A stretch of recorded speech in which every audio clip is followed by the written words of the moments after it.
우리 교리 교재 문제 35번입니다. 예수님의 부활에는 무슨 뜻이 있습니까? 그랬습니다. 예수님의 부활은 그분이 이 세상의 악과 죽음의 권세를 정복하시는 것을 의미한다. 우리 한번 문과 답으로 서로 나눠볼까요? 제가 질문합니다. 예수님의 부활에는 무슨 뜻이 있습니까? 예수님의 부활은 그분이 이 세상의 악과 죽음의 권세를 정복하신 것을 의미합니다. 예수님의 부활은 그분이 이 세상의 악과 죽음의 권세를 정복하셨다. 그런 의미가 있다라는 거죠. 관련된 말씀으로는 요한복음 11장 우리 25절, 26절 말씀인데 워낙 우리들이 많이 이렇게 보는 말씀이니까 같이 한번 부활을 넣어서 읽어보실까요? 시작.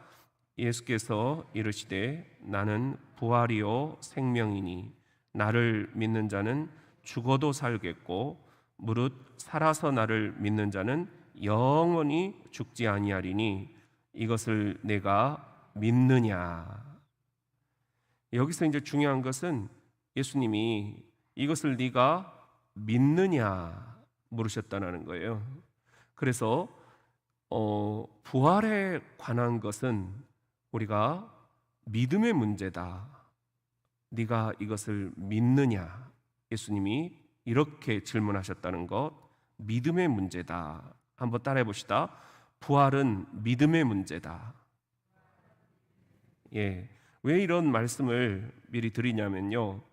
부활에 대해서 여러 가지 이제 억측들이 많이 있었어요. 교회 역사 2021년이잖아요. 얼마나 많은 억측들이 생겨났겠습니까? 대표적으로 그것은 제자들이 환상을 본 거다. 그런 이야기가 하나가 있고요. 또 하나는 제자들이 예수님의 시신을 탈취해가지고 일부러 예수가 부활하셨다. 거짓으로 소문을 퍼뜨렸다라는 그런 이야기도 있고요. 그리고 또 하나는 이제 그 민중 속에서 부활하신다. 우리가 예를 들면은 우리 전태일 혹은 또 우리가 이야기하는 그런 그 의로운 일들을 함으로써 그가 수많은 사람들의 이 희망과 또 용기를 북돋아주는 그런 예수와 같은 역할을 했다. 그래서 그 예수의 정신이 그를 통해서 부활했다. 이런 의미로 많이 사용을 하기도 합니다. 근데 이런 것들은 다 하나의 상상이고 억측이다 하는 거고요. 진짜 이제 우리가 살펴봐야 될 것은 부활신앙이라는 게 뭐냐 하는 거예요. 이걸 우리가 분명하게 전제를 깔고 들어가야 된다는 거죠. 현대 시대는 이제 과학 시대잖아요. 그래서 이런 과학적 사고를 하는 현대인의 인식 능력, 우리의 이런 지적 능력으로는 예수님의 부활 문제가 파악이 될 수 없다 하는 것을 우리들이 분명히 먼저 한계를 인정하고 가야 된다. 그리고 또 하나는 이제 이 부활 신앙이라는 것은 과학적으로 증명할 수 있는 그런 대상이 아니라는 거예요. 이것은 아까 예수님이 말씀하셨듯이 네가 이것을 믿느냐, 선포와 믿음과 고백의 문제다 하는 것입니다. 또 다른 말로 하면은 이 부활 신앙은 우리의 이 논리로 설명할 수 없는 역설이다. 그렇게 이야기를 하기도 합니다. 이제 기독교 신앙의 핵심이 우리가 지난 시간에 십자가를 함께 살펴보았죠. 그리고 오늘 우리가 이제 부활을 함께 살펴보잖아요. 우리 그 평균대 이야기를 했었죠. 평균대라고 그러죠. 이렇게 양손 잡고 우리가 평행봉이 이렇게 우리가 딱 이 십자가와 부활, 이것이 중심을 딱 잡아줘야 제대로 우리 체조를 할 수 있잖아요. 그런 것처럼 우리가 양 다리가 있잖아요. 하나는 십자가, 하나는 부활, 견고하게 땅에 딛고 서야 된다. 우리 그리스도인들의 신앙생활은 이 십자가를 떼버려도 안 되고 부활을 떼버려도 안 된다. 그런데 그 가운데 더 중요한 게 뭐겠느냐라고 묻는다면 우리는 부활이라고 이야기를 할 수가 있겠죠. 왜냐하면 세상에 수많은 종교들이 죽음의 문제까지는 이야기를 해요. 그런데 이 죽음을 어떻게 해결하느냐, 이 죽음을 어떻게 정복하느냐, 여기에 있어서는 누구도 이야기를 못하는 거예요. 그것은 죽음을 정복하신 자만이 하실 수 있는 이야기이기 때문입니다. 그래서 우리는 예수 그리스도를 이 죽음을 정복하신 분, 그래서 우리 기독교 신앙의 핵심으로 부활 신앙을 꼭 가슴에 품고 있어야 된다 하는 그런 이야기를 말씀을 드립니다. 여기 부활 신앙에 대해서 사도 바울이 증언하고 있는 것과 또 예수님이 예고하고 있는 것, 우리가 한 세 가지만 한번 살펴보려고 합니다. 여러분들 여기 고린도전서 15장 13절 말씀 같이 한번 읽어볼까요? 시작. 만일 죽은 자의 부활이 없으면 그리스도도 다시 살아나지 못하셨느니라. 이건 사도 바울이 이야기하고 있는 거예요. 이제 예수님이 직접 내가 어떻게 부활할 것인가 예고하신 내용이 있어요. 마가복음 8장 31절입니다. 시작. 인자가 많은 고난을 받고 장로들과 대제사장들과 서기관들에게 버림받아 죽임을 당하고 사흘 만에 살아나야 할 것을 비로소 그들에게 가르치시되. 예수님이 내가 죽을 것이다, 더 정확하게 표현하면은 죽임을 당할 것이다, 그리고 내가 사흘 만에 살아날 것이다, 분명히 말씀을 하셨다는 거죠. 근데 같이 따라다니던 제자들까지도 이 말이 무슨 뜻인지를 잘 몰랐다라는 거죠. 그리고 또 하나는 요한복음 11장 우리 25절부터 26절 말씀입니다. 시작. 예수께서 이르시되 나는 부활이요 생명이니 나를 믿는 자는 죽어도 살겠고 무릇 살아서 나를 믿는 자는 영원히 죽지 아니하리니 이것을 내가 믿느냐. 오늘 우리가 본문으로 읽었던 말씀입니다. 이 내용들을 우리들이 익히 알고 있어요. 이제 다음 우리가 살펴본 문제는 그러면 부활하신 예수님의 몸은 어떤 상태였느냐 하는 거죠. 어떤 상태였을까요? 성경은 그것을 신비다 이렇게 표현하고 있어요. 그래서 신비로운 몸이라는 개념으로 설명을 하고 있습니다. 첫째로 우리가 생각하는 육체 그대로의 몸은 아니다라는 거예요. 그리고 어떤 영적인 실체다, 이것도 아니라는 거예요. 아까 우리가 딱 먼저 우리 인간의 지적 능력, 인식 능력에 한계가 있다, 그걸 인정하자 그랬잖아요. 과학적 사고를 하는 우리의 인식 능력으로는 이것을 파악할 수가 없다. 예수님이 자신의 부활하신 몸을 제자들에게 보여준 대목이 있어요. 이제 방 안의 제자들에게 또 음식을 함께 나누시면서, 그리고 또 몸을 제자들이 만져봤잖아요. 이것을 우리가 한번 살펴보도록 하겠습니다. 먼저 누가복음 24장 36절 37절 시작. 이 말을 할 때에 예수께서 친히 그들 가운데 서서 이르시되 너희에게 평강이 있을지어다 하시니 그들이 놀라고 무서워하여 그 보는 것을 영으로 생각하는지라. 방 안에 있는 제자들에게 예수님이 샬롬 하면서 부활하신 몸을 보여주신 대목이에요. 그 다음에 누가복음 24장 33절에 보면은 받으사 그 앞에서 잡수시더라. 제자들과 함께 음식을 잡수셨다 하는 그 부활하신 예수님의 모습이 누가복음 24장에 나오고요.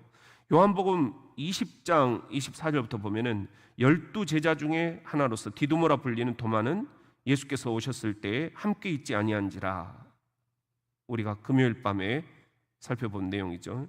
다른 제자들이 그에게 이르되 우리가 주를 보았노라 하니 도마가 이르되 내가 그의 손에 못자국을 보며 내 손가락을 그 못자국에 넣으며 내 손을 그 옆구리에 넣어보지 않고는 믿지 아니하겠노라. 굉장히 도마가 이렇게 그 뭔가를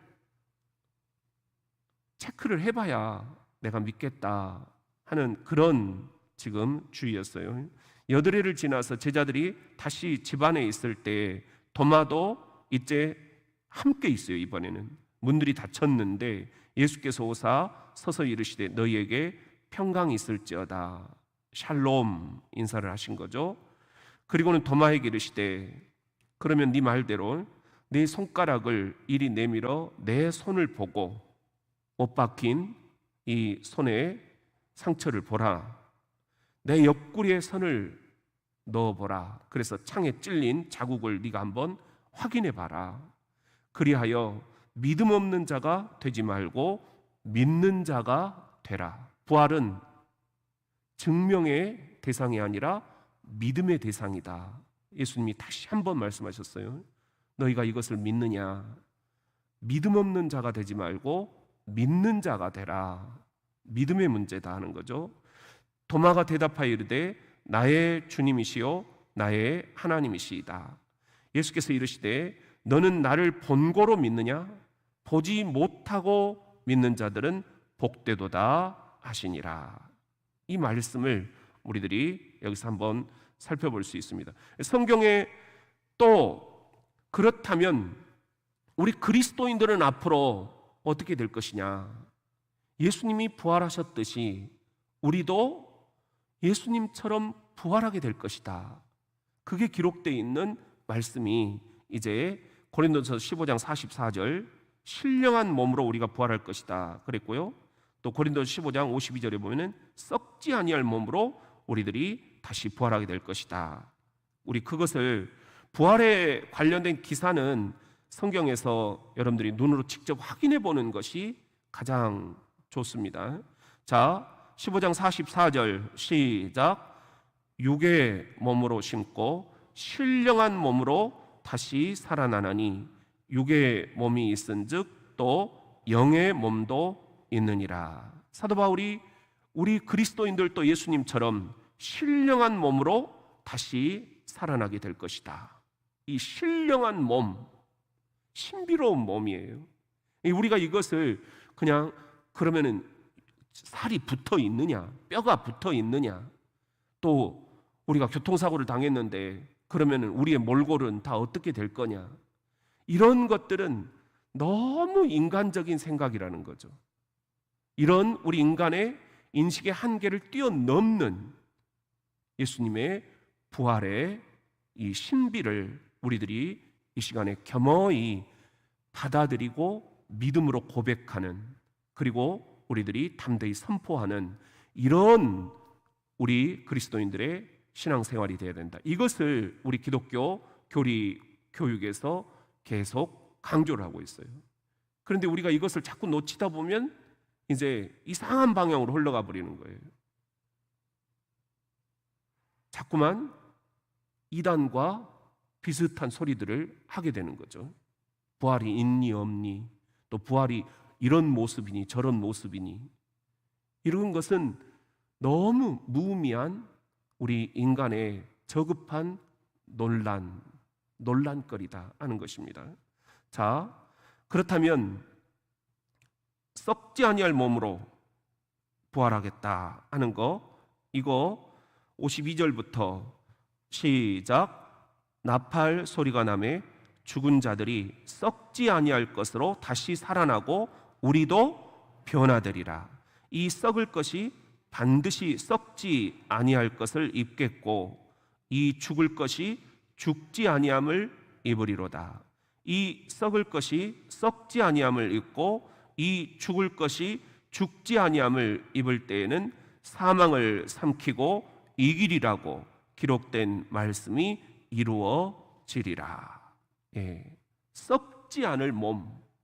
그러니까 우리들이 이 인간적인 그런 생각으로 이 육체 덩어리가 어떻게 될 것인가, 이거 다 썩으면 어떻게 될 것인가, 이런 것들은 너무 우리가 지금 주님의 이 신비, 주님의 능력을 우리들이 잘못 이해하는 데서 오는 그런 의심들이다 하는 것입니다. 자, 그러면 중요한 것은 뭐냐?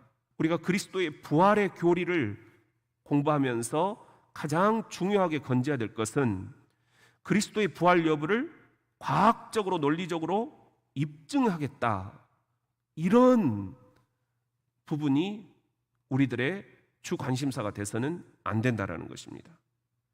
우리들은 이것을 믿음으로, 한번 따라 합시다. 믿음으로, 고백으로, 선포로. 부활은 믿음의 문제요, 고백의 문제요, 선포의 문제다. 우리가 그렇게 우리들이 예수 그리스도의 이 부활의 신비를 예수 그리스도의 영역으로 넘겨드려야 된다 하는 것입니다. 이것을 우리 인간의 영역으로 가지고 와서 자꾸 설명하려고 하면 할수록 이상하게 돼버린다 하는 것입니다. 이단에 빠지게 된다 하는 것입니다. 자, 이제 여기서 우리들이 이제 교회 생활을 하다 보면 몇 가지 이렇게 그 상식적으로 알고 가면 좋은 그런 내용들이 있어요. 우리들이 지금 교리 공부를 하면서 매 시간마다 조그만 상식들을 함께 이렇게 좀 짚어보고 있죠. 교회 다니면 이런 정도는 우리들이 상식선에서 알아야 되는 부분들이에요. 오늘 또 그런 부분들을 여러분에게 하나 한번 좀 나누고 싶은데요. 그러면 이 부활절은 어떻게 계산하느냐 하는 것입니다. 우리가 알고 있는 이 성탄절, 이것도 12월 25일. 그런데 온 세계가 12월 25일을 성탄절로 세고 있는 것은 또 아니에요. 동방 정교회 같이 그런 쪽은 이제 1월로 성탄절이 또 넘어가요. 그런데 부활절 이 계산법은 니케아 공의회라고 우리들 처음에 이 신앙 문답들 공부하면서 니케아 공의회를 배웠었죠. 그 다음에 우리가 지금 알고 있는 매 예배 때마다 사도신경을 암송을 하고 있는데 그 사도신경과 함께 양대 신앙 고백의 하나가 니케아 신앙 고백이다 하는 것도 우리가 상식적으로 알고 있자 말씀을 드렸습니다. 이 니케아 공의회에서 결정을 내렸어요. 우리가 이 예수님의 부활절을 어떻게 계산을 하는 게 좋을까? 한번 따라해 볼까요? 춘분이 지나고 보름이 지난 다음 일요일. 예. 그러니까 이렇게 우리가 계산을 한다 하는 걸. 그러니까 매년 부활절은 달라진다라는 것입니다. 이 부활절의 그 위치가 어떻게 되느냐에 따라서 교회력이 쫙 달라진다 하는 것을 우리들이 좀 상식선에서 알고 있으면 좋겠습니다. 그리고 또 하나, 이제 부활절 그 계란 있잖아요. 이 부활절 계란은 어떻게 나온 걸까요? 부활절 계란의 유래에 대해서 혹시 여러분들 알고 계시나요? 이것도 이제 온 세계가 부활절을 기념하다 보니까 각양각색의 에피소드들이 생겨나겠죠. 뭐 가장 우리가 상식적인 선에서 이야기를 하는 것은 이 계란이 이렇게 있으면 이 껍질을 깨고 나온다라는 것에 의미를 부여를 하는 거예요. 그래서 이 죽음의 껍질을 깨고 부활하신 예수 그리스도, 이제 그런 의미에서 이렇게 계란을 사용한다 이제 하는 그런 이야기도 있고요. 또 옛날에 이제 워낙 그 신앙생활을 하시는 분들이 많은 고난을 겪었잖아요.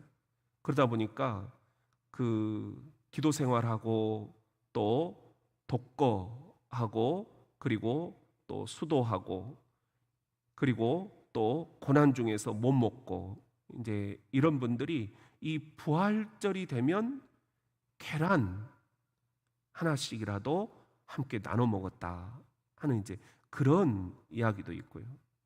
그런데 여러분들 혹시 제가 이제 매달 묵상집 지금 이렇게 그 외국 자료예요. 번역을 해서 여러분들에게 나눠드리고 있는데 그 부활절의 유래에 대해서 번역해드린 내용을 혹시 읽어보셨나요?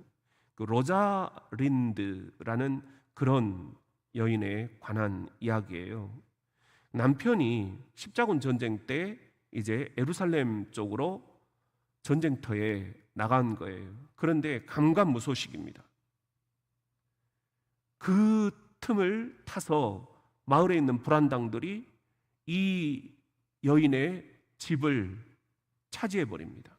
그리고 이 여인은 저 뒤에 있는 산속으로 쫓기고 쫓겨서 이제 어느 조그마한 그런 집에서 살고 있는데 이 여인이 부활절을 맞이했어요. 남편은 전쟁터에서 돌아오지를 않고 어떻게 이 부활절을 이제 지낼까 하다가 뭔가 이렇게 의미 있는 부활절이 됐으면 좋겠다 해가지고 그 마을에 있는 아이들을 초대를 합니다. 그리고는 본인이 그 부활절 이 달걀에다가 그 집안의 가훈, 남편과 함께 사는 동안 그 가훈으로 이렇게 만들어 놓았던 것을 여기다가 달걀에다가 새겨 넣어요. 거기에 보면은 이제 하나님의 보호하심을 믿어라. 그리고 하나님은 아름다운 일을 하는 자를 반드시 도우신다. 이게 그 가훈이었어요. 이걸 이 달걀에다가 쭉 써가지고 이 아이들에게 하나씩 전부 다 가져가게 합니다. 숨바꼭질처럼 그 뒷산에다가 숨겨놓고 아이들한테 하나씩 다 보물찾기 하듯이 이렇게 딱 찾으면 달걀이 나오고 그 달걀에 가훈이 새겨져 있고, 그런데 한 아이가 이 부활절 달걀을 가지고 가다가 폐잔병을 만나게 되는 거예요. 근데 너무 측은한 마음이 드는 거예요. 저 군인 아저씨에게 이 달걀을 주고 싶다. 그래서 이 달걀을 아저씨 드세요 하고 딱 전달을 했는데 이 폐잔병 군인이 그 달걀을 이 아이에게서 받아보고 깜짝 놀래요. 자기 집에 가훈이 거기에 써져 있는 거예요. 그래서 이 달걀을 어디서 구했니 하면서 계속 역추적을 해가니까 자기가 살았던 그 집에도 아무도 없잖아요. 그런데 묻고 물어서 이 아이와 다시 찾아간 곳이 바로 아내가 피해서 살고 있던 그 산골의 오두막집이었어요. 그래서 아내를 만나고 그 기쁨을 가지고 부활절을 보내게 됩니다. 그리고는 이 여인이 해마다 부활절이 되면 이 부활절 달걀에 쓰여진 가운, 하나님의 보호하심을 믿어라. 하나님은 아름다운 일을 하신 자를 반드시 도우신다. 이걸 달걀에다 써가지고 그 아이들을 계속 초청합니다. 그리고는 이것을 해년마다 기념을 해요. 이게 이제 옆 마을로 퍼져서 오늘 이 부활절 달걀의 유래가 되었다. 많은 에피소드 가운데 하나예요. 그런데 그게 그 영어 책에 나와 있더라고요. 그래서 그걸 여러분들에게 소개를 해드린 거예요. 저는 그 이야기가 굉장히 가슴에 남아요. 그냥 죽음을 이기시고 껍질을 깨고 부활하셨다. 이것도 우리 자녀들에게 좋은 그런 교리 공부가 되겠죠. 그런데 이 로자린느, 이 여성의 그 따뜻한 마음, 그리고 이것을 이 아이가 그 폐잔병 군인 아저씨에게 나누어 주었다라는 그 아름다운 마음, 그렇게 해서 다시 부부가 만나게 되고 이것을 해년마다 기념하게 되었다라고 하는 우리 이 이야기를 우리가 가슴에 품고 이 부활절 달걀을 함께 우리들이 먹을 수 있다면, 우리도 이 부활절 달걀을 우리 정말 세상에서 지치고 또 쓰러진 폐잔병처럼 인생의 실패를 경험하고 있는 우리 이웃들에게 나누어주는 그런 아름다운 일을 할 때에 주님이 반드시 우리 성도들을 또 우리 자녀들을 도우실 줄로 믿습니다. 우리가 그런 부활의 이 달걀, 이것을 우리들이 함께 좀 상식적으로 이런 이야기가 전해져 내려오고 있다. 뭔가 물어보면 우리들이 좀 답을 할 수 있으면 좋겠다, 그런 마음이 들잖아요. 그래서 부활절 달걀의 유래가 어떻게 되느냐, 저한테 들었다, 그렇게 여러분들이 이야기하시고 이런 이야기도 있다, 한번 여러분들이 자녀들에게 또 우리 다음 부활절 때는 교사들이 학생들에게 또 이웃들에게 여러분들이 나눠주면서 한번 설명을 해보시면 좋겠어요. 설명이 잘 안 되시면 오늘 공부한 거 다시 이렇게 다시 듣기 해가지고 여러분들이 기억하시거나 묵상집에 나와 있어요. 로자린드, 그 이야기를 여러분들이 잘 기억하시길 바랍니다. 자, 다음 이제 문제 36번으로 넘어가겠습니다. 부활하신 그리스도는 우리와 무슨 상관이 있습니까? 그랬어요. 이게 굉장히 중요하다 하는 겁니다. 아까 이야기했죠. 우리 인간이 이 과학 만능주의에 빠져가지고 뭐든지 과학적으로 설명을 해보려고 하잖아요. 그런데 이건 우리들의 너무 이 미천한 생각들일 뿐이다. 우리가 지금 숨 쉬는 것, 우리가 이 코로나로 고통당하는 것, 이런 거 하나 우리들이 지금 해결하는 것도 우리가 너무 버겁잖아요. 그런데 그리스도께서 부활하셨다, 이것을 우리들이 과학적으로 입증하려고 하는 것, 이것은 전혀 다른 차원으로 우리들이 가버린다라는 거예요. 이건 믿습니다예요. 네가 이것을 믿느냐, 믿음의 문제라는 거예요. 믿습니까? 믿습니까? 이 믿음의 문제를 떠나서 우리들이 자꾸 과학으로 뭔가를 해보려고 한다 하는 것은 이 부활의 교리와는 굉장히 관계가 멀어져 버린다. 그렇다면 뭐냐? 과학적으로 입증하는 게 중요한 게 아니라고 한다고 하면 뭐가 중요하다는 거냐? 오늘 우리와 예수 그리스도의 부활이 무슨 상관이 있느냐? 이게 중요하다는 거예요. 이게 교리 공부의 핵심이 돼야 된다. 이해가 되시나요? 자, 그러면 우리 같이 한번 답을 여러분들이 읽어보시기를 바랍니다. 제가 질문합니다. 누군가 여러분들에게 질문을 할 거예요. 부활하는데 부활하신 그리스도는 여러분과 무슨 상관이 있습니까?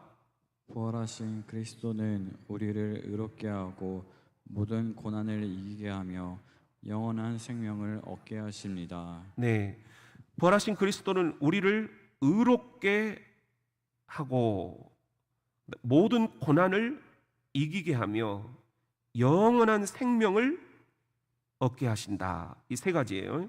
의롭게 하신다, 우리를 의롭다, 그 다음에 또 고난을 이기게 하신다, 영원한 생명을 얻게 하신다. 자, 여기 관련된 성경 구절은 빌립보서 3장 10절 시작. 내가 그리스도와 그 부활의 권능과 그 고난의 참여함을 알고자 하여 그의 죽으심을 본받아 어떻게 해서든지 죽은 자 가운데서 부활에 이르려 하노니. 예. 그리스도와 그 부활의 권능과 그 고난의 참여함을 알고자 하여 그의 죽으심을 본받아 어떻게 해서든지 죽은 자 가운데서 부활에 이르려 하노니. 이게 무슨 의미인가 하는 겁니다. 자, 여기에는 네 가지 메시지가 있어요. 그리스도의 부활이 오늘 우리에게, 여러분에게 주는 메시지 첫 번째, 그리스도의 부활하심은 인간을 지배하고 있는 이 죽음이라는 절대 세력을 무력화한 사건이라는 겁니다. 죽음의 문제를 무력화 시킨 사건이 예수 그리스도의 부활 사건이다. 설명을 하면은요, 여러분들 이제 창세기를 보면은 죽음이라는 게 어떻게 생겨났나요? 하나님과 분리되면서 생겨난 거잖아요. 생명의 근원이 되신 이 하나님을 우리가 배반하고 우리 인류의 조상이 하나님과 분리되면서 우리는 그때부터 수고와 눈물과 고생, 그리고 모든 또 산고, 그리고 죽음의 문제까지도 이제 우리가 떠맡아야 됐습니다. 그래서 그때부터 이 죽음이라는 실체가 우리 인간을 송두리째 지배하게 됐어요. 죽음의 문제를 해결할 길이 없어요. 누구도. 그래서 인간 위에 왕노릇을 하게 된 거지요. 이 죽음의 문제가. 그런데 예수님이 부활하심으로 말미암아 우리 인간 위에서 왕노릇하던 이 죽음의 세력을, 절대 세력을 누구도 극복하지 못한 이 불가항적인 이 세력을 무력화시키셨다. 이것이 첫 번째 의미다 하는 것입니다. 죽음의 문제를 해결하셨다. 그렇다면 우리의 죽음의 문제도 해결하실 수 있는 분이 바로 부활의 주 예수 그리스도시다. 믿습니까? 믿음의 문제예요. 자, 고린도전서 15장 22절, 55절 우리 같이 한번 읽어보겠습니다.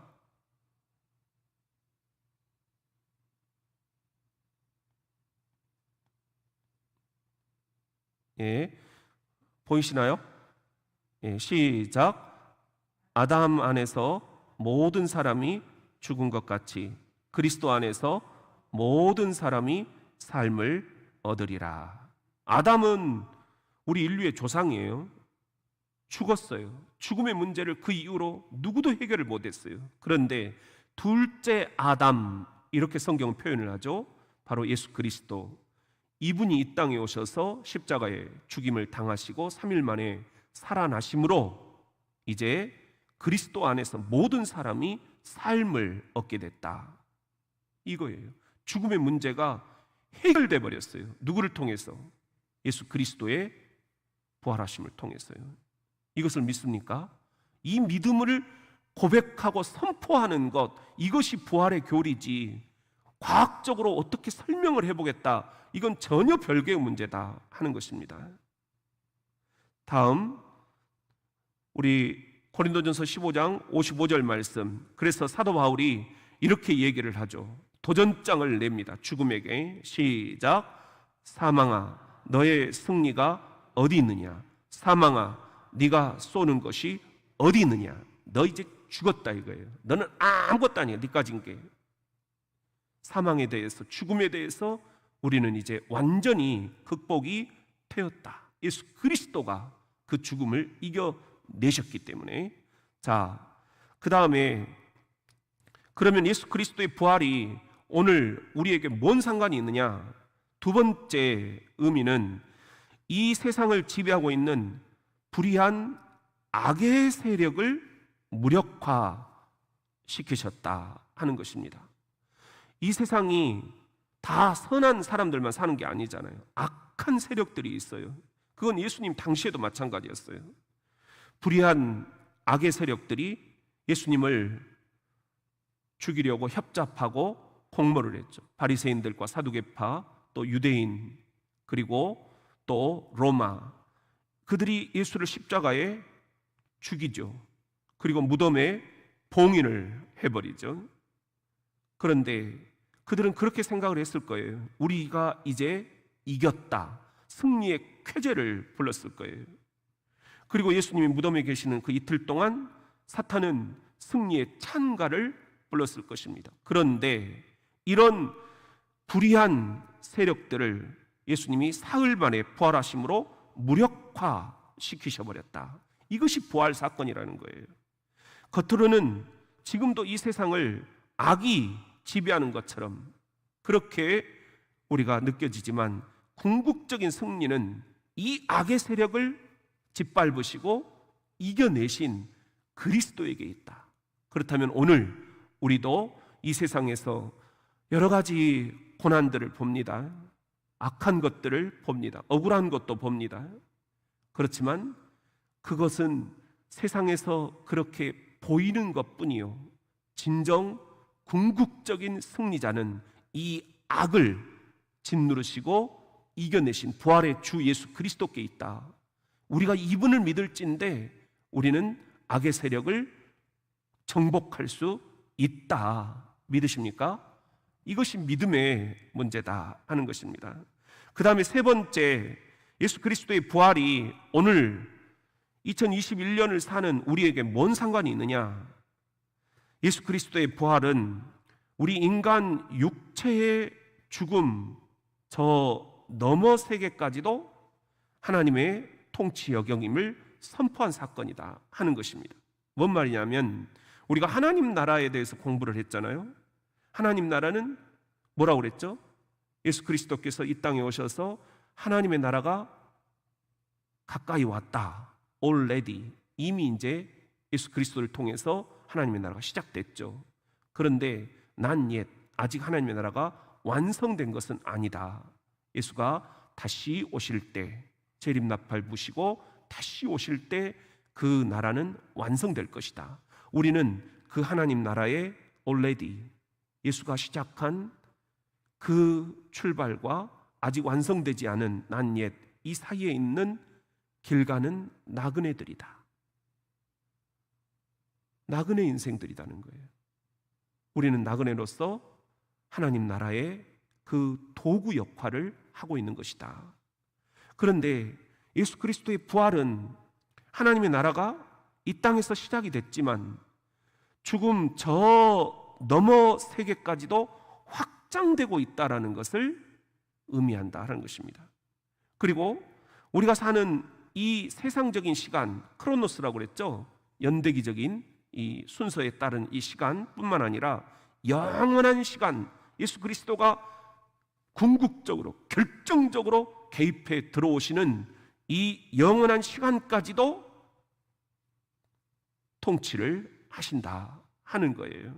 결론적으로 이 세상 저 세상 구별을 주님이 없애버리셨다는 것입니다. 죽음의 문제를 해결하심으로써 이 세상과 저 세상 다 주께서 주권을 가지시고 통치하신다. 그리고 이 세상 저 세상 모두가 다 하나님의 권능 아래 있다. 하나님의 발 아래 있다. 이것을 예수 그리스도가 부활을 통해서 우리들에게 증거해 주셨다. 그렇다면 오늘을 살아가는 저와 여러분들도 우리가 너무 이 세상에만 함몰할 것도 아니고 또 그렇다고 해서 저 세상만 바라볼 것도 아니고 이 세상 저 세상 구별하지 않고 주의 그 주권 인정해드리고 하나님의 나라가 온전히 이 세상과 저 세상에 확장될 수 있도록 우리가 그런 도구 역할을 해야 된다 하는 것입니다. 주는 저 세상의 문제까지도 다 다스리시고 통치하신다. 권능 아래 두고 계신다. 그렇다면 우리가 두려워할 것이 뭐가 있겠느냐 하는 것입니다. 이 세상에서도 주님과 함께, 저 세상에서도 영원히 주님과 함께, 이것을 예수 그리스도가 부활하심을 통해서 우리들에게 증명을 해주셨다 하는 것입니다. 그 다음에 네 번째, 예수 그리스도의 부활이 오늘을 살아가는 저와 여러분에게 무슨 의미가 있느냐, 무슨 상관이 있느냐. 예수 그리스도의 부활이 우리도 그분과 함께 영원한 생명에 동참할 수 있음을 보여주는 사건이었다 하는 것입니다. 성경은 그래서 잠자는 자들의 첫 열매가 되셨다 이렇게 얘기를 하고 있어요.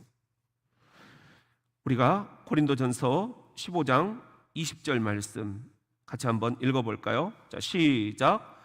그러나 이제 그리스도께서 죽은 자 가운데서 다시 살아나사 잠자는 자들의 첫 열매가 되셨도다. 본보기가 되어주셨다는 것입니다. 그 말은 무슨 말이에요? 우리도 예수님처럼 이렇게 죽은 자 가운데서 다시 살아나게 될 것이다. 믿습니까? 믿음의 문제예요. 네가 이것을 믿느냐? 그 다음에 우리도 이 죽음이라는 절대 세력을 정복할 수가 있다라는 거예요. 이것이 이제 죽으심과 살리심, 이것으로 로마서 6장 4절 이제 이렇게 주님께서 이제 우리에게 주시는 말씀이 있어요. 자, 시작. 그러므로 우리가 그의 죽으심과 합하여 세례를 받음으로 그와 함께 장사되었나니 이는 아버지의 영광으로 말미암아 그리스도를 죽은 자 가운데서 살리심과 같이 우리로 또한 새 생명 가운데서 행하게 하려 함이라. 만일 우리가 그의 죽으심과 같은 모양으로 연합한 자가 되었으면 또한 그의 부활과 같은 모양으로 연합한 자도 되리라. 예수님이 부활하셨다. 그렇다면 예수를 따르는 믿음으로 그분을 나의 주 나의 하나님이라고 고백하는 모든 그리스도인들도 똑같이 이렇게 그분이 죽으심과 함께 우리도 죽고 그분이 다시 살리심과 같이 우리도 새 생명 가운데서 다시 살리시는 역사가 있을 것이다. 하나님이 아들 예수 그리스도를 살리신 것 같이 여러분들도 반드시 살려내신다. 이걸 이제 여기서는 이랬어요. 그의 죽으심과 같은 모양으로 연합하는 자가 되었으면, 우리가 십자가에 죽는다라는 표현을 하잖아요. 나는 죽고 예수는 살고, 우리가 그렇게 외치기도 했잖아요. 우리의 이 옛 자아를 십자가에 못 박아 죽이는 거예요. 누구처럼? 예수 그리스도처럼. 그분이 십자가를 지셨던 것처럼 우리도 십자가를 지고 옛 자아를 죽이는 거예요. 그렇다면 똑같이 그분이 십자가의 죽음을 이겨내시고 부활하신 것처럼 우리도 이 땅에서 당하는 이 숱한 고난들, 눈물들, 수고, 그리고 모든 억울함, 그리고 모든 이 인생의 우울함과 답답함, 죽음의 문제까지도 다 딛고 정복하고 부활하게 될 것이다. 예수 그리스도가 우리의 모델이 되어주신다. 본보기가 되어주신다. 모본이 되어주신다. 그런 이야기입니다. 사랑하는 우리 성도 여러분, 오늘은 우리가 예수 그리스도의 부활의 교리를 함께 살펴본 겁니다. 예수 그리스도의 부활의 교리, 우리 같이 한번 우리 찬송 한 곡 부르고 같이 한번 우리 유튜브로 전부 다 한번 들어가서 잠깐 우리 이렇게 퀴즈를 한번 풀어보면서 복습을 해보도록 하실까요? 165장입니다. 165장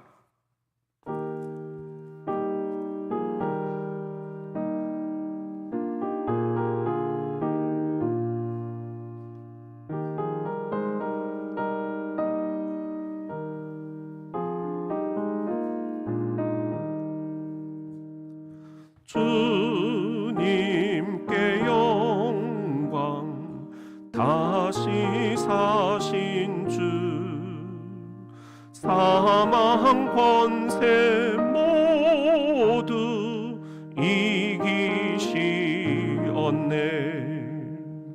흰 옷 입은 천사 돌을 옮겼고 누셨던 곳은 비어 있었네. 주님께 영광 다시 사신 주 사망 권세 모두 이기시었네. 부활의 주님 나타나시사 두려움과 의심 물리치셨네. 주의 영광 기뻐 찬송하여라. 다시 사신 주님 죽음 이겼네. 주님께 영광 다시 사신 주 사망 권세 모두 이기시었네. 생명의 임금 영광의 주님 주님 없는 삶은 헛될 뿐이라. 주의 사랑으로 세상 이기고 요단 건너 본향 가게 하소서. 주님께 영광 다시 사신 주 사망 권세 모두 이기시었네.